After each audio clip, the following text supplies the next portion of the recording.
Good afternoon. My name's Tim Markle. I'm director of the Southern Regional Center for Children and Youth with Special Healthcare Needs. We're out of the Waisman Mm, Center and part of the University Center for Excellence in Developmental Disabilities.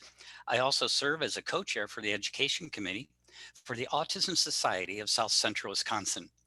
Waisman Center, South Central Wisconsin, as well as the Southern Regional Center have come together to sponsor this series called Hope for the Holidays, ideas to help us to celebrate and not stress over winter break. We are recording mm, this, so please be aware that if you ask a question or come in and chat with or talk to us, that this will be recorded and it will be on the internet. So please do not use any personal identifiable health information or personal information because we all know once something is out on the web, it mm, is there forever. mm. Would also like to remind you that if you do have questions or comments during the presentation, please feel free to use the chat feature.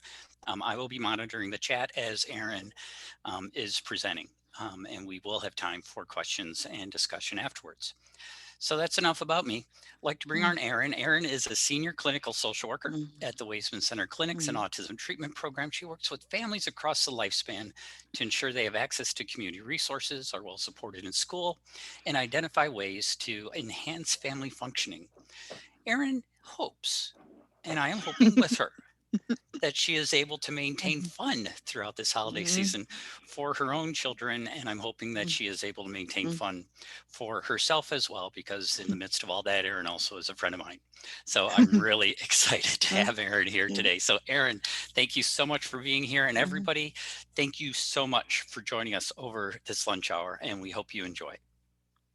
Hi, everyone. Thank you for having me, Tim. And I'm so glad that you all were able to join. I'm going to share my screen. I do have a little bit of a PowerPoint, but I want this to be casual. Are you seeing my PowerPoint? I don't think that you are. Oh, here we go. Hold on. Sorry, apparently I can't talk and work this at the same time. You are not the only one who has ever had that issue. Yeah. I run into that issue pretty much every time that I uh, do a PowerPoint uh, online. I'm like, uh, okay, I know I'm supposed to hit something, but yes. I don't know which. There you go. I think All you're right, good. here we go. Okay. Um, Except we now do see your preview oh as well. goodness. Okay. So I think if you go to display settings up at the top, Mm, up at the top where? oh, next to that one, do you see something that says display settings No, next because to I've your got show the taskbar? no, because the Sure. Zoom thing is Oh, is it blocking my way? view. Okay, Okay. hold on. I'm gonna stop sharing for a moment. Let's see. Okay. All right. Let's see. Let's see. Oh goodness.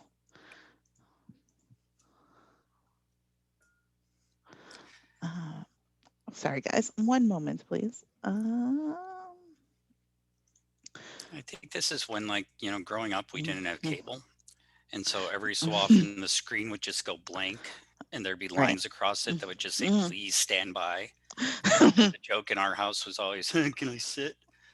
Because usually we were just sitting there watching the TV, wondering what the heck Yeah. happened. How is that? This looks golden, Erin. Thank you Look at so that. much. Okay. So back to what I was trying to say as I was trying to navigate technology at the same time is that, I do have a little PowerPoint to share with you, but I really want this to meet the needs of the people who are participating. So feel free to jump in if you've got questions, if things come up that you want to share.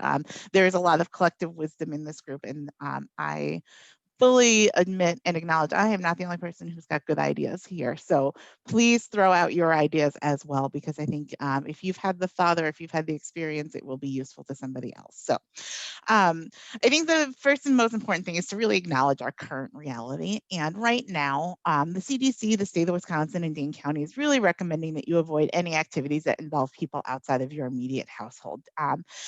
But I also know that when you are parenting a child with autism, or parenting a child with special health care needs, what is right for your family may actually include other people and people that live outside of your household. So you may be relying on respite care, you may be relying on other family members to help provide care for your child with a disability or other children in your household. So know that we're trying to find that balance as we're talking about thinking about the winter holidays in what is safe in terms of COVID and what is the reality of people's lives right now. But I just want to acknowledge that there's sort of that tension. And I think families who have a child with a disability are really in particular feeling that tension of how do we navigate life, how do we keep everybody safe, and also kind of keep the wheels turning and keep your family running in a way that is managing everybody's health and safety and mental health.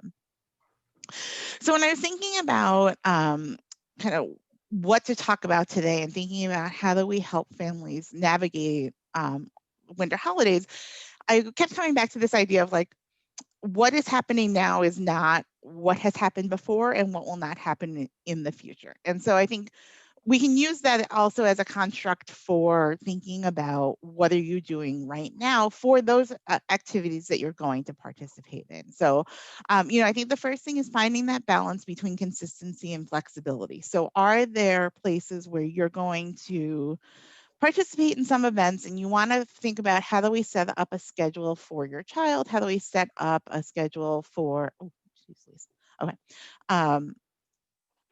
For your family that gives you some consistency in the day. And, particularly when we're thinking about going to an event or going to a family member's house, that piece of the day might be very different than what your child is used to and may not be what is your normal everyday schedule. And so thinking about other parts of the day. So if you're going somewhere in the afternoon, can we keep the morning as typical and routine as possible? So that there's some flexibility in what the day is going to look like, but there are parts of the day that are really consistent for your child, so they know what to expect. That there's that opportunity for them to feel success in the regular day, but then also participate in those activities that are important to your family.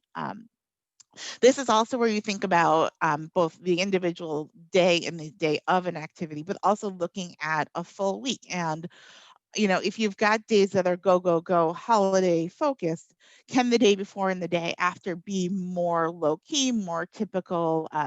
Are you able to build in some of that flexibility for your child where they've got, okay, on Monday, we're having sort of a regular routine day. On Tuesday, we're go, go, go. On Wednesday, we're having a regular routine day so that we can really help your child to sort of navigate the changes and the fluctuations in the schedule, but give them some consistency and routine. Because we know that it's important for children with autism. And it also allows your family to participate in those holiday events. I think we want to really make sure that we're setting clear expectations for the adults that are involved. So if you're going to somebody's home, really setting the expectation for them of, you know what, this child is not participating in unwrapping gifts. They might unwrap one of them and we're going to give them a lot of praise and reinforcement for that. But it's not a reasonable expectation for this child to sit through kind of everybody goes around, each child opens one gift, and then you wait for everybody else to open the next gift. That might not be a reasonable expectation, and it's not something that you as the parent is going to enforce. It may be around expectations around whether or not they participate in whatever meal is being provided. So you think about, if you've got a child who's a pretty selective eater or a child who has food allergies, you might say, you know what, this meal is not worth it to me to fight the battle about them sitting at the table and eating this specific food. My priority is being able to enjoy the meal myself. My priority is about being flexible about this entire day. So you know what, I'm just going to bring their favorite foods and we're having chicken nuggets and tater tots because I know that they're going to eat that. I know that that is going to be we're all going to have more fun if this child has eaten something, and I'm not fighting the battle over food that gets served once a year. Tim, you look like you want to say something. So, Erin, would you recommend that these expectations are placed upon the other adults the minute you walk in the door? Do you give them a 1 week notice? Do you put them in writing? What are the different ways that you can help the adults to be more comfortable in the environment? So I think that's where you know your family better than I know your family, right? So for some people, you can just be like, oh, this is just what we're doing. Like, oh, what are you serving for dinner? I'm gonna bring some things to supplement for Johnny. Like that's just gonna make things easier. Or it may be, you know what, I know it's going to be a battle with whoever is serving the meal, no matter when I have this conversation. So I'm just going to have it once and not have to listen to it for a week prior, right? So you decide kind of where you're going to set that expectation, but and also setting the limit of the other adults are not allowed to then comment to your child about what you're doing. Like this, you are the parent. You get to decide whether the places where you're gonna enforce an expectation and whether the places where you're going to allow them an exception. Because maybe what you want them to be able to participate in is sitting at the table. And if sitting at the table is what's important, then that's where we're going to put our demand on the child. It's not about eating the same food, like, right? So we're finding that balance of where do we place a demand, and then that's what we're going to reinforce, and where are we going to set things aside. And that might change from year to year as your child grows and develops, but you get to decide where are the places where you're placing demands on your child with autism, and where are the places where you're not placing that demand. So I'm going to let you go on. I'm going to stop interrupting you, but yeah. I just love the what is important. What is Mm-hmm. the priority? What is the focus of this is? Because you're not going to be able to accomplish everything 100%. So where are you going to put your energy? Where are you going to put your plans? I think And that is so important. I a mom's group I made on Facebook, not necessarily related to children with disabilities. One of the things that somebody mentioned me recently is, mom deserves to enjoy Christmas too. And I think you can replace Christmas with any holiday or any family gathering. And you know what? The parents get to enjoy X just as much as everybody else. And if all you're doing is policing your child's behavior or policing the other adults in your life's behavior, like that's not fun for anybody. So why are we doing that, right? Our So I think thinking about where are the places where you're gonna kind of help your child to be successful in participating in the traditions that are important to you, and then where are the places where this just isn't worth it for any of us. Oh, I think on the flip side, in addition to setting expectations for the adults, you also want to really prepare your child for the day, for the event. Really think about what are the things that you want them to participate in and what's important. And for some kids, that might look like a visual schedule and saying, we're going to go to grandma's house, we're going to eat dinner, we're going to open presents, we're going to go home. It might be a social story of what, receiving a gift is like. It might be talking through where are the places where they can go have some quiet time. It might be thinking about what are some toys we could bring that, if you're feeling stressed, you can go do this. Like, do we bring a Lego set? Do we bring a tablet? Do we think about um, what what can we do to prepare for you to feel successful? And then also, depending on kind of where your child is on the spectrum, what is your expectation for their demeanor, right? I think we sometimes kind of set kids up for like, this is what the day is going to look like. But also, it's important to me that you don't complain about, grandma made mashed potatoes and you don't like mashed potatoes, right? Like you can help set that up for your child. So, it's important to set the expectations for the adults about like how you want them to behave, but also helping your child to be successful. You might talk about what do you do if you get a gift that you don't like or you've already gotten, and how do you respond to that? So you can help prepare your child to be successful as well. So it's not about the adults all need to acquiesce in that your child with autism kind of gets free reign. Like that's not useful parenting, right? But it's also saying, okay, how do I help you to be successful on the places where I'm going to put a demand on you? And thinking about what are the places I can provide reinforcement? What are the tools I need to have prepared and brought with me for you to be successful? And and then also your child, whether you're kind of like things you're going to tuck in your back pocket that you can always pull out if you need them, right? But you're not necessarily going to tell them that you've brought, but you're just gonna have them in case you need them. But really thinking through how getting your child to be successful as well. I think you also can think about practicing activities that you want your child to participate in. So if opening gifts as a family is something that's really important to you, you can practice wrapping and unwrapping presents. If receiving a gift graciously is something that you want to practice, you can practice silly things like unwrapping cleaning supplies and like pretending that that's something that you enjoy, even if it's not necessarily something that you want. So thinking about what are those skills that you want your child to be able to do more fluently, you can practice them over the next few weeks or prior to an event, and then they're better able to replicate that behavior when you are now at this event. I think the other thing you want to really think about is downtime and a space to take a break, whether it's considering do we pack multiple events into one day, which is probably not something anybody's doing right now anyway, like please don't.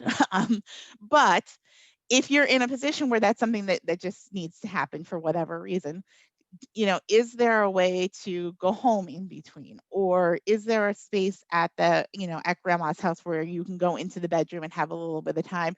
Or you know what? Maybe it's we're bringing the tablet and I'm bringing the headphones and you can kind of have some opportunity to zone out, and that we're gonna build that in. But really giving your child a way to signal to you that they need a break without engaging in challenging behavior.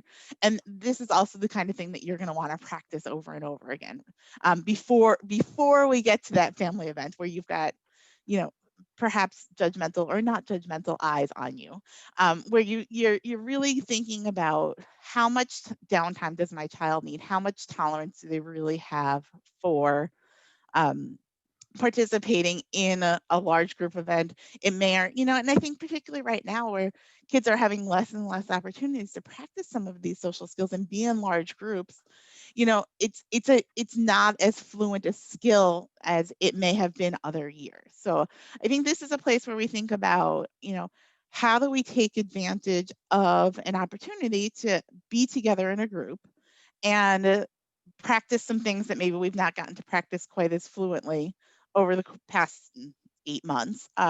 But also recognizing, because we've not had a chance to practice some of these things, the skill is probably more rusty than it normally is, and we need to build some space and support around it.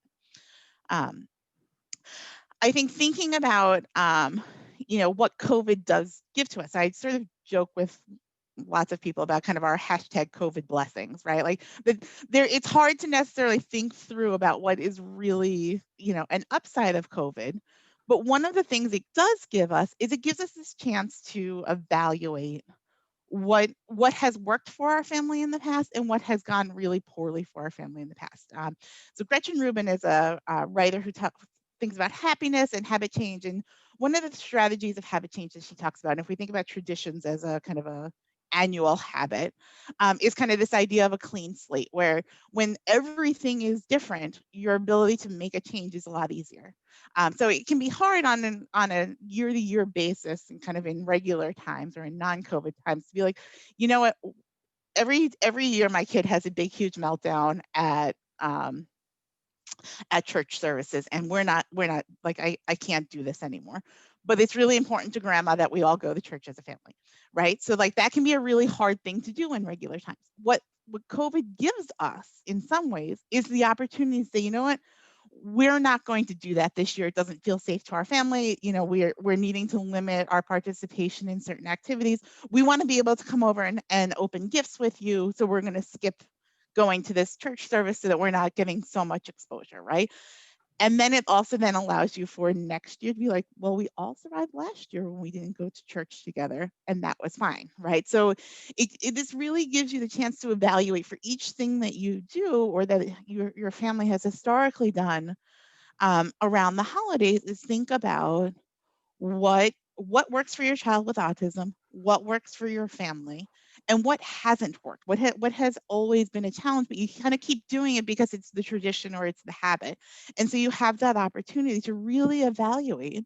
I also think it gives you the opportunity to evaluate things that you feel like you haven't been able to do. So like maybe the idea of pictures with Santa has been really hard, and thinking like, oh, this has not gone well. But now there's a drive-through option, and maybe that's something that you can do this year, or maybe your family has kind of historically done, you know 8 different nights of Hanukkah, with 8 different families, and that's just a little too much, right?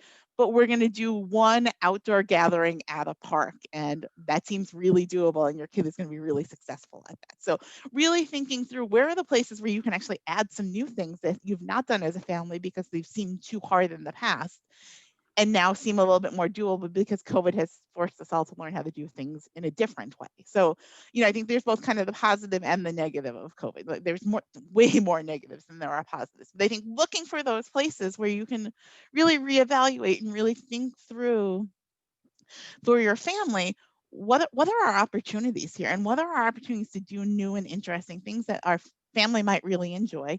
What are the places to get rid of the stuff that just makes us stressed out and unhappy and isn't actually fun for anybody? And then, you've got the opportunity in future years to do more more of those things, because everybody will have survived doing it differently this year, right? So I think this is where you take advantage of a stressful situation. Yeah, I love that. Again, looking at the priorities, what's important for this Mhm. relationship, what's important for this family.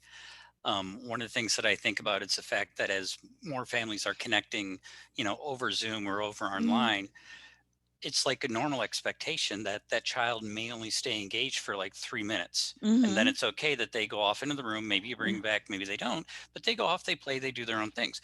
Whereas if you're over at grandma's house, it's sometimes like that child has to sit there for Right. hours as the adults are talking and Mm. doing things. And so it gives us the opportunity to do things differently, to Right. to allow those children to take a break without having to be on all the time. Yeah, so I think this is our chance. This is your year to kind of create that clean slate. I also think this is where you think about like what is really within your capacity and your energy level. So one of the resources that Tim sent out is this nice article about surge capacity, and really thinking about how we were feeling in the spring, and how like trying to figure out if you were working remotely or if you were having to go into work, and what that was like, and online school, and people really rallied, right? So like the idea of surge capacity is this idea that you've sort of got these built-in reserves that you can pull in for a crisis. Crises aren't supposed to last either 9 months or a year, right? So like you're kind of at the end if you've not already passed the end of your surge capacity. And so it also gives you an opportunity to evaluate what are the things that are really important to me, what are the memories I want to make with my children, and I'm going to focus my efforts on that, because I cannot do all the things as I normally do them. I do not have the capacity for it. And so you can really drill down in what's important for you and for your family. So I think if you're thinking about kind of holiday fun in COVID times, right? I think making a list of activities, make a list of what are the things that you want to do. And some of it might need to be kind of a bit of a drill down. So like, I was talking with families around Halloween, and yes, we couldn't do Halloween the way we normally did, but like what is the end of like what's the fun thing? Like, so if the fun thing of Halloween is eating a whole bunch of candy, well, that didn't go away in COVID, right? So if the fun thing in for your family is drinking hot cocoa and eating cookies, well, that doesn't go away because of COVID. It might not be that we're going to all get together and we're going to do a cookie swap, but you know what? You could probably do a cookie swap via drive-by, right? So you can really think about what are the activities that we love? How do we modify them for COVID times? And then also thinking about everybody contributing to that list in your family. And I also think that when you're making that list, also thinking about what number of activities is everybody allowed to opt out of, mom and dad included, right? Like you can, I think it gives your child with autism some say in what they're going to do and not do, but kind of the expectation of we're all doing some things as a family. And you can have sort of the non-negotiable list, and then the like, here are 6 things that some of us want to do, but not all of us want to do. So we're going to do them, but you're allowed to opt out. And you as the parent also get to opt out of some things. So you can decide like, where are the places where we're all doing this and we're going to all have a good time, whether we like it or not, because I don't know, some of the fun of family fun is forced family fun and everybody's doing it, right? But then there's also got to be some room for maneuvering, and what are the things that is important for each of us as individuals as part of this family to decide to do as a family. When you're thinking about virtual events, I think about how online school has gone for your child, right? So if you're struggling to get them to sit at the computer, if you're struggling to get them to attend, think about whether or not you're actually going to participate in a virtual event or what you're going to expect them to do, right? Like, this is actually supposed to be fun, and it's not supposed to be work. And if all you're doing is trying to get your kid back to the screen, back to the screen, back to the screen, nobody is having a good time, so don't do it, right? I think also this is where you think about kind of how do you set your child up for success for like a virtual family gathering. Like maybe what our expectation is you bring one present or one thing to show grandparents and aunts and uncles on screen, and then you get to be done. So really thinking about how to be successful, but think about how your child is doing with online school and kind of let that be your guide. And then also being really specific with your child about what your expectations are. What are your expectations for them, whether it's an in real life, in person event or a virtual event, and then how do you reinforce it? And I think that is the most important thing. Is I think we're very good at setting up demands, but also particularly with things that don't happen on a regular basis, how do we provide kind of that high level reinforcement that's going to help them to be successful? Because there's a lot of things that happen at the holidays that don't really happen at any other time of the year, so it's not practical to do them, right? And so you think about where are the places where this is a skill that really you need year round, right? Like being gracious is probably a good skill for everybody to have all of the time. So this is just another opportunity to practice it. You know, opening gifts is what, a 2 time a year event. You know, it's the winter holidays, it's your birthday, that's about it, right? So like this is, you know, you think about where you want to focus your time and energy and efforts. I think the other thing I want to hit on, I don't know if anybody here is one of the family members as opposed to the parent of a child with autism. I think thinking about if you're going to offer help, offer clear, specific help with no strings attached, right? So it's not, let me know if you need anything. It's, why don't I come over on Tuesday and help you clean the kitchen so you can bake cookies on Wednesday, right? It's clear, specific help and accepting no as an answer in a kind, clear way, right? I think checking in with caregivers before the event. So really thinking about what the day is going to be like. Is there anything that they need? You've got somebody coming to your home who's got a child with autism, saying, "Hey, do they need a quiet place to chill out? I'm going to set up this bedroom. Are there any food requirements? Is there anything that I can prepare? So, and I say this to you not just as thinking about us, and I say this as a parent of a child with food allergies. It's helpful to me to know what food is being served so I can make plans, right? This is also true if you've got a kid who's a real selective eater. This is true if you've got a child who can be a little bit more particular with things beyond kind of your average autism particular. If you know that there's a part of the day that's going to be a little bit more challenging, check in with those caregivers and offer them some support. Consider some ways to clear the path, right? So can you help think through for that family, like, we're serving dinner at 3 o'clock as opposed to we're serving dinner sometime after 3 o'clock. That those are two completely different messages. And so I think giving the parents some key points for them to be able to prepare their child to be successful helps your event go better as well. So I think thinking about what other ways that you can just kind of make things a little bit easier, looking around your home, are there things that are going to be very attractive to this child and it's going to be a real challenge? And how about I just put that away? Like, is it helpful to you if electronics are just put away and not readily available? What are the ways that we can just make this just a little bit easier for mom and dad? And I think more, go ahead, No, Tim. I was going to say that reminds me of one of the things when our kiddos were little, and I have a Mhm. son on the autism spectrum. He's 23 now. Mhm. But when he was littler, we would constantly tell our relatives that we Mhm. would go visit, if you control the environment, you don't have to control the child as much. Right. So if you put all those things that you're worried about, whether it's getting into the VCR tapes or the China dolls, Mm. I know it's your house. I understand. Mhm. But everybody's going to be a lot more comfortable if we don't have to keep saying, stay away from there. Stop that. Right. Go back. Nope. Don't do, nope, nope. Control the environment. You won't have to control the child as much. Right. And I think thinking about, like, if you're hosting people in your home, like, you want them to have a good time, right? And if everybody is on edge, and frankly, if you're on edge, worried about something's going to get broken in your house, like, that's not fun for you either, right? So if the more you can kind of smooth the way for the parent, the better. I think the better that child is going to behave, right? And so that's going to be more positive for everyone. It allows parents to put demands on those special holiday things as opposed to just like basic behavior management. And it allows you some opportunities for, like, I don't know, being a good person, which is, I think, always important. And I think above all else, really be gracious. So when, if the person says, what, this is what I'm doing, great, that sounds like a great idea, and mean it. That's the important piece, is when you agree to something, you've got to mean it, right?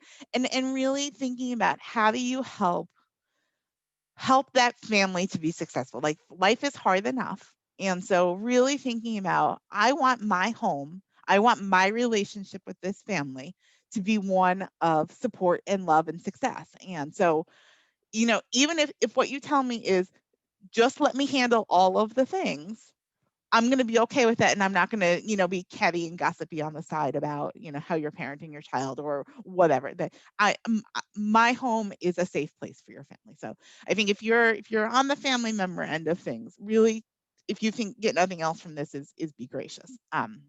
So that is what I had to say. I'm going to stop sharing my screen so that we can look at each other if people are so inclined. This is really, we've got about 15 minutes, Tim. Is that accurate? Yeah, Yes. that's fantastic, Erin. Thank you so much. So we do have Yeah. 15 minutes. Mhm. Please feel free. I will keep an eye on the little microphones on my Mhm. screen, so I could Mhm. say, "Oh yes, somebody seems to like they want to say something," so I can keep an eye on that. Also, the Mhm. chat is still open for questions, Mhm. but I would say questions, about what Erin said, or any other suggestions, or stuff that's worked for you. Yeah. I know we have a number of parents on the call that have navigated this Mhm. path before. So, what else, Mhm. in addition to what Erin has said, what else is out there that can help other Mhm. parents? So, we'd love to have that discussion for the last 15 Yeah. minutes.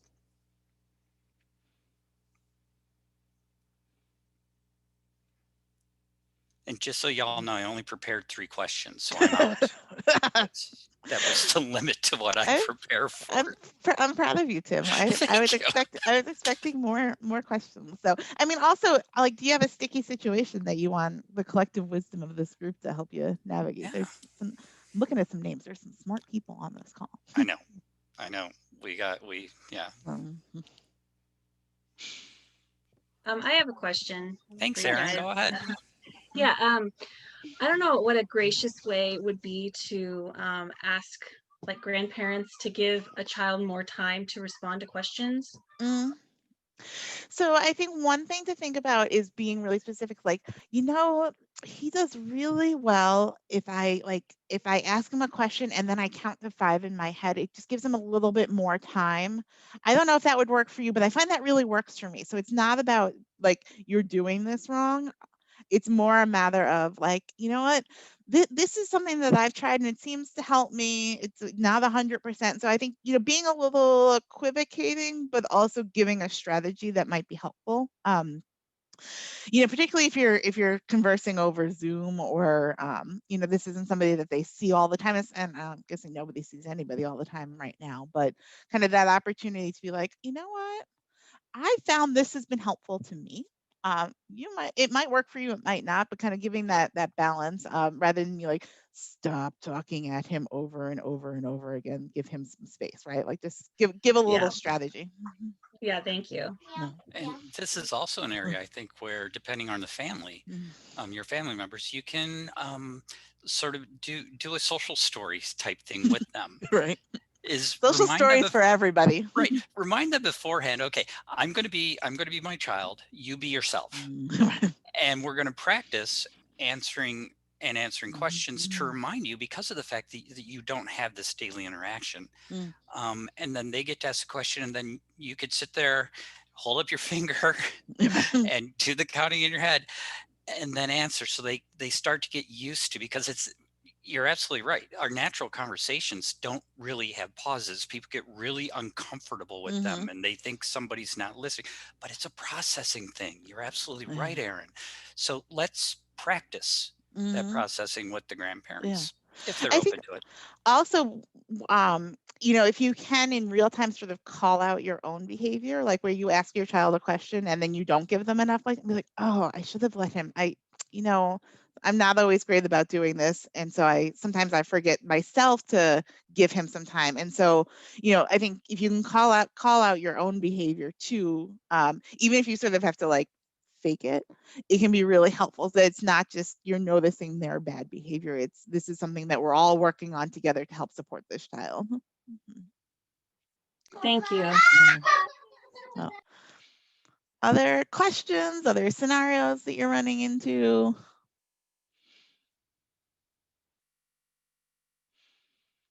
It's hard. It's all hard. I think navigating the holidays with typically developing children is a challenge, right? And then you add a disability in, and particularly depending on how your family has reacted to this information or this experience, I think can also make it a million times more challenging. I have a question. Great. Go ahead, Danielle. So we did a virtual Thanksgiving. How'd that go? And I think it actually went okay. I think the problem is you can't have more than one device. And so in order for everyone to see everybody, the device is really far away. And so then you can't read body language. You can't read and those natural conversation cues, like somebody's going to start talking and then you talk. Has there been anybody that's developed a way to have like individual devices in one room that don't give all that feedback, within devices? Or is there a way to like, say, raise your hand and have time? I think if somebody is willing to be a moderator of the event, that might work. But I wish I had a good answer to that. I don't know that there's anything out there. Tim, I'm going to look at you, see if you know anything. I am not particularly tech savvy, honestly, so I don't have a good answer. You have hit on one of my biggest frustrations as well when we were trying to get together with friends for like virtual happy hours or whatever, is because I want my own device. My wife wants her own device, but what do we do with that feedback in the room? So one of the things that we have done is we have had two laptops, but only one of them has the sound turned on. So it's loud enough that I can hear still, but it's not feedbacking. It's not then going through my computer. So but you got to fine tune that. That's a pain in the neck. Some people have done everybody's on their phone, but they're plugged into a jack with headset and microphone, gives them a little bit more freedom to talk. Not perfect. But you nailed one of the biggest issues with these Zoom type meetings, is the fact that you're all crowded around this one thing. Yeah, so and it just takes that moment, that special moment where you're saying thankful, what you're grateful for around the year. If you all have headsets on and your own device, like it's not quite the same. Or you have to be, if you have to be in different rooms. Nothing says family togetherness. Much of a gathering, right? Exactly. Doesn't really gather too much. And so that is an area though that you think about. Okay, what is the point of what we are trying to accomplish, and is there a way to accomplish it without doing it normal? Is there another way? Do we beforehand line up everybody according to their birth date? Line up everybody, the order is going to be set by, the oldest to youngest. So that, and you lay it out. If your kiddo with autism may need a visual, so you have those pictures going, okay, this person's going to talk, and then grandma's going to talk, and then somebody's going to talk. And so you sort of you could give them a visual list, and that way they also see where they're going to land on the list. So they're not surprised when all of a sudden grandma says, so what are you thankful for, little Timmy? I will, blah, blah, blah. I'm not ready. So think of different ways that you can accomplish the same task. Let's be honest, in that scenario, I would also like to know where I am on the list, because I would totally have that moment of like, what am I thankful for? I'm not really sure. So. We do have a question. Go ahead, Danielle. Oh, no, I was just going to say that, the kids were like, let's not do this again. Right. And I was like, oh, like we're planning something for Christmas. So we're modifying, and I like the idea of a moderator, somebody, and I was trying to be that, but I think because we didn't set those ground rules beforehand, and you have a wide age range. We had a 3-year-old and a 4-year-old, that like are like, look at my truck, everybody stop talking, look at my truck. Right. That's how you make the memories, though. But I think setting, if the adults can do a little coordinating beforehand and assign a moderator, that can also be really helpful too. And imagine the other thing I think about is, do you do, and this, of course, it's all a little bit more work, but maybe it's more meaningful, so it's worth the effort of, we're not doing a big, huge on Christmas Day 15 family Zoom, but over the course of between Christmas and New Year's, we're going to Zoom with each family, right? And so our family is going to get on with, Aunt Susie's family on Monday. We're going to get on with Grandma and Grandpa on Tuesday, so like we're going to do smaller, shorter chats with each family. I definitely need something else to manage in my life, Erin. Thank you. I can now create a schedule, and I'll have people doodle poll and when to meet. But I like the suggestion. In full disclosure, my individual family decided for Thanksgiving that we were going to a cabin and speaking to nobody. So I fully support that as an alternative as well. All right, thank you for those tips. I do like the idea. We only had 4 families on, but it was still tough to navigate. And we've already kind of said, okay, Christmas time, we're just going to do this with this person and this with that person and separate them. So it's a good suggestion, though, if you have a bigger family. So, all right, thanks. Next question, Tim. All right. We're good. I thought there was a question in the chat, but it was a question to me, and I'm not sharing it. So it was a direct message. So I'm like, oh wait, no, they don't want that for the whole group. Okay, sorry. This is not for public consumption. My bad. So any other questions, comments, suggestions? This has been a really nice conversation. I've really enjoyed it. It's making me think of maybe things that I can adapt, because I know we're going to be on that Zoom call with my mom and my brother in Cincinnati and my sister other places in Ohio and the family in South Carolina and North Carolina. And it went better this time than it did for her birthday, but it still was a little weird. And so this has given me some thoughts about how maybe I can make it less weird when we do the Christmas call. So I appreciate it. I think also, you know what, there's some value in acknowledging like, this is super weird. And this is not how families actually connect with one another. And like, I think just having that acknowledgement, like this is not how we would be celebrating if all things were equal. Or you know what, maybe if you're a family, you're like, this is fantastic, and let's do this from now on.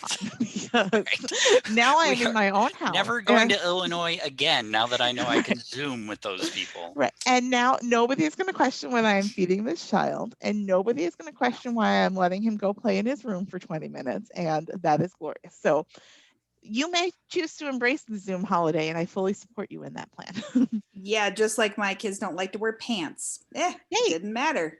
Doesn't matter. It's Zoom. I'm going to have to really negotiate that with the university when I come back to working from somewhere other than my home. Whole like getting dressed thing, because I basically dress to be a professional from here up. I have one last question. I have one last question. Go ahead. Have you guys had any questions about how to do Elf on the Shelf when it's in quarantine? We do the kindness elves, and the kindness elves sent a letter from the North Pole that said that they can't come because of social distance and et cetera, but my boys' hearts are broken.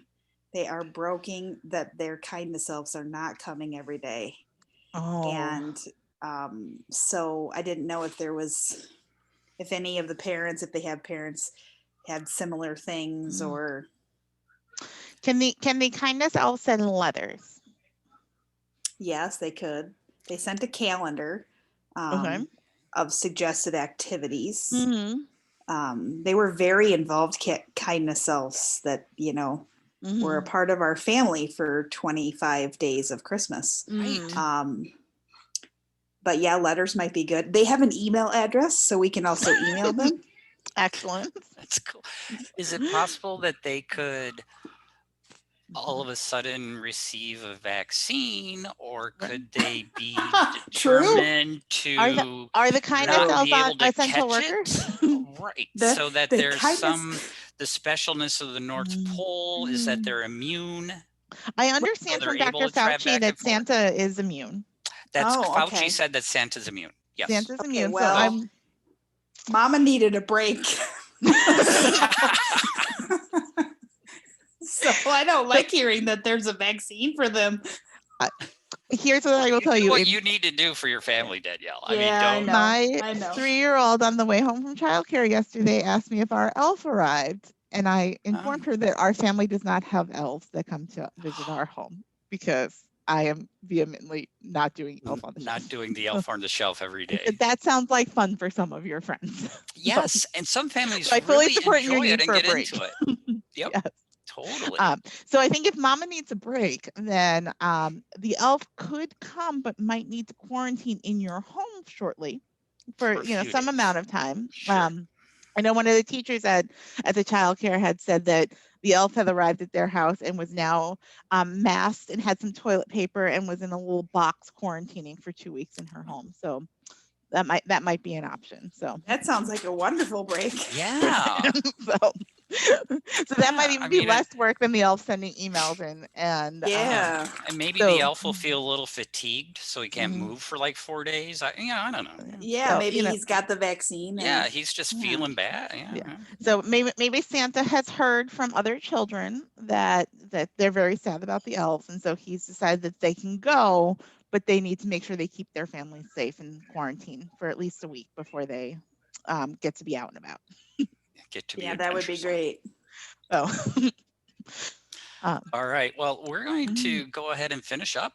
right. Any last words, Erin, or reinforce anything that you said at the beginning? I'll just let you know that my memory is plan ahead, prepare your people, and decide what's important. That I think the one gift that we can take from our COVID life is that you get to decide what's important, and you get to decide who's going to be in your bubble and who is going to be a support and an enhancement into your holiday celebration, Mhm. and figure out ways to participate with those people, and then think about ways to kind of take advantage of being able to step back. You can blame COVID for once. It's Mhm. not my fault. Yeah. It's what it is. It's the government. It's the COVID. It's the whatever. And so take advantage of that and really taking the opportunity this year to decide what is most important for your family. Well, thank you so So, much, Erin, and thank you everybody else for being on the call.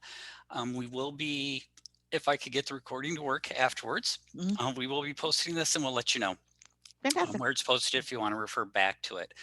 But if not, thank you so much again for joining us for Hope for the Holidays. We will be back next week when we will be hearing from Alyssa Walsh, who is a psychologist at the Waisman Center, Mhm. and she's going to be talking about preparing for and navigating transitions and changes in routine. So I'm really looking forward to that conversation as well. If I can just give a I shout like, out that Alyssa is fantastic. So if you are yes, able to attend, you should definitely do that. nice. Sorry, So what I'm sorry to going to do, interrupt you. no. What I'm going to do now is I'm going to shut off the recording, but if anybody wants to just hang out Mhm, and talk for a little bit afterwards, that's fine as well. So I'm mhm, not going to close the room right away, but I am going to stop the recording. So thank you mhm. all for listening.